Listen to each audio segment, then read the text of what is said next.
નમસ્કાર, આપ જોઈ રહ્યા છો નેશન પ્લસ ન્યૂઝ. હું છું આપની સાથે હેતલ ભગત.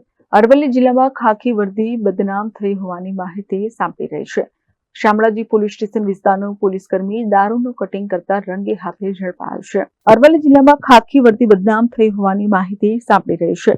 શામળાજી પોલીસ સ્ટેશન વિસ્તારનો પોલીસકર્મી દારૂનું કટિંગ કરતા રંગે હાથે ઝડપાયો છે. એલસીબી પોલીસે એક પોલીસકર્મી તેમજ એક એસઆરપી જવાનને દારૂની હેરાફેરી કરતા ઝડપી પાડ્યા છે.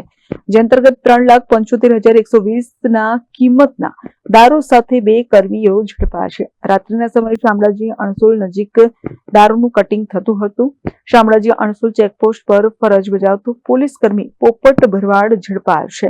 તેમજ રાહુલ ઉર્ફે જયેશ લીલાભાઈ દેસાઈ એસઆરપી ગ્રુપ 10 અંકલેશ્વર પણ ઝડપાયો છે. રાત્રિના સમયે શામળાજી અણસોલ નજીક વણાત ફરિયામાં રિક્ષામાં દારૂનું કટિંગ ચાલતું હતું. જે અંગે એલસીબી પોલીસે 2 જવાન સહિત કુલ 4 સામે ગુનો નોંધી વધુ તપાસ હાથ ધરી છે. મહેન્દ્ર પ્રસાદ, નેશન પ્લસ ન્યૂઝ, અરવલ્લી. સમાચારોનો સતત અપડેટ મેળવવા માટે અમારી નેશન પ્લસ ન્યૂઝની યુટ્યુબ ચેનલને સબસ્ક્રાઇબ કરો, બેલ આઇકન દબાવો અને જોડાયેલા રહો ફેસબુક, ઇન્સ્ટાગ્રામ અને ટ્વિટર પર.